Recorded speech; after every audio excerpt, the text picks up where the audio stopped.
This is a pretty wild jumping of ship by D&D designers who did the 2024 edition of Dungeons & Dragons, or 5.5 as people are calling it. They're now joining with Critical Role, and you can see the picture right here of all the Critical Role cast and the two designers here, to make a new game called Daggerheart, which they're trying to do through their new publishing company. And this is pretty crazy because if you look at what they did to 2024 D&D, and the timing where they just left the company after a lot of years. These guys have been there forever. And now that they're signing up with Critical Role, seems really, really weird. And I might be a conspiracy theorist here, but bear with me. I have a conspiracy. Leave a comment down below, guys. Please hit the like and subscribe button. Join us here as we talk about all things in tabletop RPGs, especially when it comes to fantasy stuff. I love D&D, always have growing up, my friends. And I wrote a beautiful fantasy novel. If you like the spirit of D&D and what all these things are about, and before, of course, the 2024 edition kind of changed things, I think you're really going to love my Demon's Eye novel. I came out with this earlier this year. And, of course, I really appreciate everybody for making this such a great seller over the first half of the year.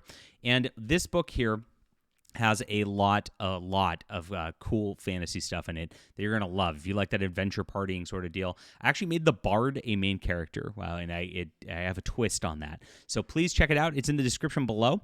And thanks, guys, for reading. It's available on ebook, print, and audio for your convenience. Thanks for being here. All right. So the departure of Christopher Perkins and Jeremy Crawford from Wizards of the Coast to join Critical Role's Darrington Press shocked D&D fans last week.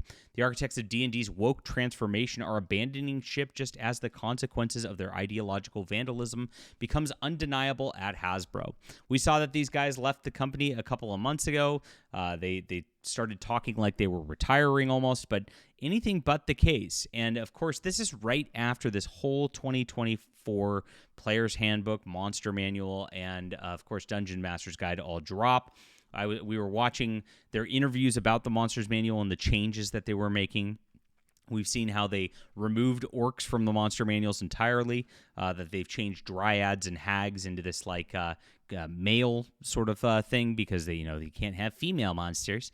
And then they actually changed incubus and succubus to be a transgender allegory as well within the context of Dungeons and Dragons. It's been a complete woke nightmare. The Player's Handbook, of course, features all these weird LGBT BIPOC images, and we've done analysis on that as well. And of course, the Dungeon Master's Guide has these watered down rules with the safe spaces and everything. These guys really have destroyed everything that Dungeons and Dragons is, and it's pretty interesting as these books come out.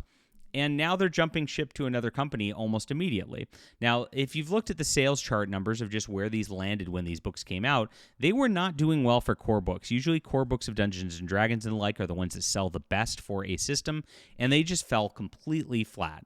We've seen that D&D's also, through Hasbro, been cutting a lot of their teams, including their virtual tabletop system, just got completely axed earlier this year. Hasbro's not been doing well with D&D stuff, and they've only been making money back through licensing the products, not the actual games themselves. So Hasbro's taken a big turn strategy-wise, turning D&D into one of those lifestyle brands. Do you guys remember when Marvel Comics came out and said they were a lifestyle brand several years back? And you knew at that point they're not about producing good comic books, that they're not about producing what it is. They're just trying to milk that brand name and milk the trademark for as much as they possibly can. And of course, Baldur's Gate 3 really brought in the majority of the revenue there. Dungeons & Dragons itself is not doing well, and people are jumping ship because they just don't want to be around this woke nightmare of a system at this juncture. Now, it's been criticized all the way around. Even the designer of 5th edition, which the original 5th edition, which is also not the best system, has been just savaging what's been going on here. And so these guys have been working on it for a long, long time. And, this is my conspiracy theory, guys, because this timing's too weird that they got picked up by Critical Role to make their own RPG called Daggerheart. Right as this all starts, that they're announcing this, Critical Role's got their publishing company that they're doing a bunch with. Now, if you don't know what Critical Role is, it's it's a media company, and it's a YouTube channel primarily, where they've just grown very, very big by, of course, Dungeons and Dragons in the past. And that's what they do. They put videos of playing different games. They bring celebrities on. It's a big thing that's been going for years and years and years. And of course, there are a bunch of woke activists as well in the industry. They've done a ton for political clout. Whenever you get a guy with hair like this, you know there's trouble going on, and that's exactly what's happening on this on this. So they're bringing in the guys who did the very same thing to Dungeons and Dragons to bring in to do their RPG. To me, that's dead on arrival. These designers do not understand the heart of what makes tabletop RPGs a lot of fun. They don't understand what's going on with it. They want to obviously insert political agendas of their weird Seattle activism out there, and Critical Role's all too happy to do so, of course. I noticed this is a very white-looking group, though, isn't that? Oh my gosh, how terrible. And you look at Critical Role's YouTube page, too. Oh no, they should get canceled just for being white, of course. But yes, I don't have a lot of hopes for this Daggerheart deal, and I don't have a lot of hopes for what's going on with all this. We could look up Darrington Press Daggerheart, and there's not a ton out there right now as this is going on. Just a new fantasy RPG coming in 2025, designed for long-term campaign play and rich character progression. It's interesting. If it's coming in 2025, it suggests that they've been working on this for quite a long time, because if you don't know how RPGs work, you have to design the system. Usually, a lot of play testing has to be done just to make sure things aren't broken and the like. I played way too many broken RPGs over the years. And this, you shouldn't just come out with something that quickly if you haven't been working on it for a long, long time. So if they're bringing in these designers at this point and adding these people into all of this now, it suggests that maybe they were moonlighting behind the scenes during Dungeons and Dragons even to get this at this point. And this is just my conspiracy as I'm thinking. Like I said, it suggests this. I can't verify this, but it's a little too fast to be coming out with something this year when this is going down. And with these guys moving, I'm just wondering in a moment here, because they've already got reviews, streams, open beta content for their gaming license and the like to, of course, get people playtesting.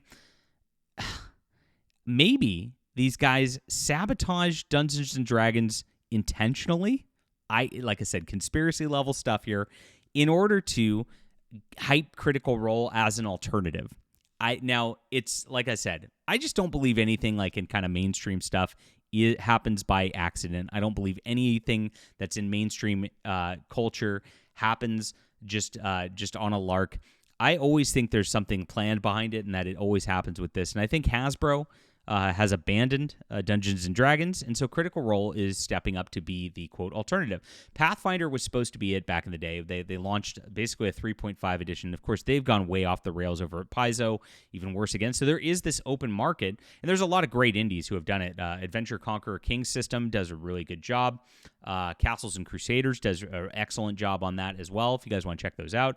I don't think this is the answer, because, again, this is just the same guys who did this to begin with. But it's a little too suspect, the timing of these guys coming and then moving to Critical Role to do what they're doing here.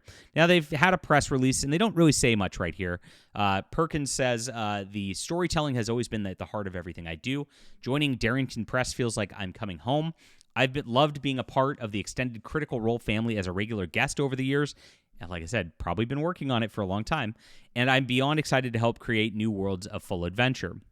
Now, Crawford added to his part of the press release, I've always believed that great games invite everyone to the table. Oh, whenever you see this, everyone to the table, it's for everyone. You know exactly what they're going to do with it. That's exactly what excites me about joining Darrington Press. There's your warning that it's going to be a woke nightmare. This team is passionate, wildly creative, and committed to building welcoming, connected, amazing story-driven experiences.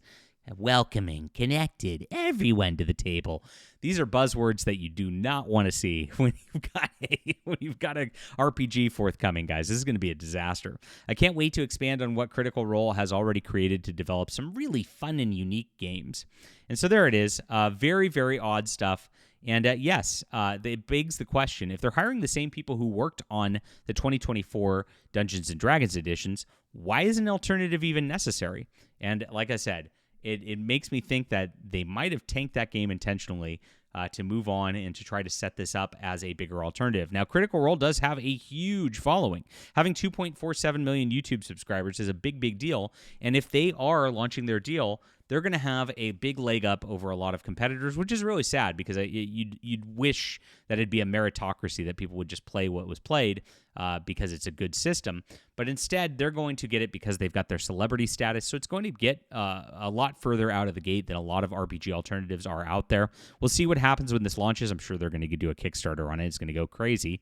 And like I said, I don't hold high hopes for this because there's too many weird things going on already. They've got the D&D 2024 designers. That's a big yikes from me, my friends. What do you think about this? Leave a comment down below. Please hit the like and subscribe button. Make sure to check out some great fantasy, guys. You're going to love this. The Demon's Eye. It's in the description below on ebook, print, and audio for you. We'll be back soon.